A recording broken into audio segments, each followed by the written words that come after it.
കൊതുകുകടിയിലൂടെ പകരുന്നൊരു പ്രധാന പകർച്ചവ്യാധിയാണ് മലേറിയ അഥവാ മലമ്പനി. വിട്ടുവിട്ടുള്ള വിറയലോടുകൂടിയ പനി, ശക്തമായ ശരീരവേദന, തലവേദന, ഛർദി എന്നിവയാണ് പ്രധാന രോഗലക്ഷണങ്ങൾ. മലമ്പനി ബാധിത മേഖലകളിൽ യാത്ര ചെയ്യുന്നവർ രോഗം പിടിപെടാതിരിക്കാൻ പ്രത്യേകം ശ്രദ്ധിക്കേണ്ടതുണ്ട്. ഇന്ന് ലോക മലേറിയ ദിനമാണ്. കൊച്ചി അമൃത ആശുപത്രിയിലെ കമ്മ്യൂണിറ്റി മെഡിസിൻ വിഭാഗം പ്രൊഫസർ ഡോക്ടർ ശോഭ ജോർജ് ഇതേക്കുറിച്ച് സംസാരിക്കുന്നു. ഇന്ന് ഏപ്രിൽ 25. ലോകമെമ്പാടും വേൾഡ് മലേറിയ ഡേ ആചരിക്കുന്നത് ഏപ്രിൽ 25-നാണ്.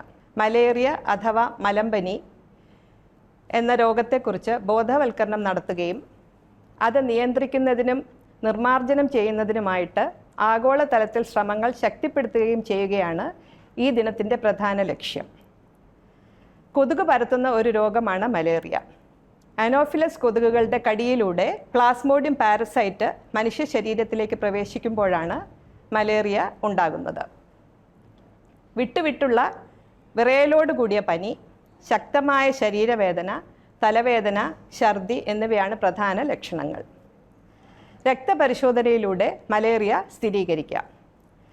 കൃത്യമായ മരുന്ന് കഴിച്ചാൽ അസുഖം പൂർണ്ണമായി ഭേദപ്പെടും. ശരിയായ ചികിത്സ എടുത്തില്ലെങ്കിൽ മരണം വരെ സംഭവിക്കാം. കേരളത്തിൽ മലേറിയ കേസുകൾ അത്രയധികം റിപ്പോർട്ട് ചെയ്യപ്പെടാറില്ലായിരുന്നു. എന്നാൽ ഈയിടെയായി നമ്മുടെ നഗരങ്ങളിൽ, ഈ കൺസ്ട്രക്ഷൻ സൈറ്റുകളിൽ അതിഥി തൊഴിലാളികൾ അഥവാ മൈഗ്രൻ്റ് വർക്കേഴ്സ് യാത്ര കഴിഞ്ഞ് അവരുടെ നാട്ടിൽ നിന്നും തിരിച്ചെത്തിയിട്ട് ഈ അസുഖം കൂടുതലായിട്ട് റിപ്പോർട്ട് ചെയ്യുന്നു. അതുകൊണ്ടാണ് നാം പ്രത്യേകം ശ്രദ്ധിക്കേണ്ടത്. മലേറിയ ഇല്ലാതാക്കുവാൻ നമുക്ക് ചെറിയ ചില കാര്യങ്ങൾ ചെയ്താൽ മതി.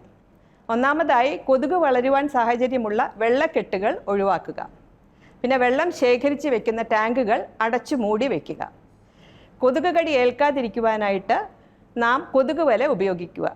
ഉചിതമായ വസ്ത്രങ്ങൾ ധരിക്കുക. വീടും പരിസരവും ശുചിയായി സൂക്ഷിക്കുക.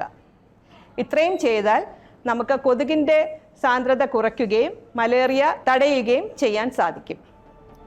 മലേറിയ ഇല്ലാതാക്കുവാനായിട്ട് നാം ഓരോരുത്തരും ശ്രമങ്ങൾ നമ്മുടെ വീട്ടിൽ നിന്ന് തന്നെ തുടങ്ങാം. നമ്മളെല്ലാവരും കൂടെ ഒത്തൊരുമിച്ച് പ്രവർത്തിച്ചാൽ ഈ രോഗം തുടച്ചു മാറ്റുവാൻ സാധിക്കും.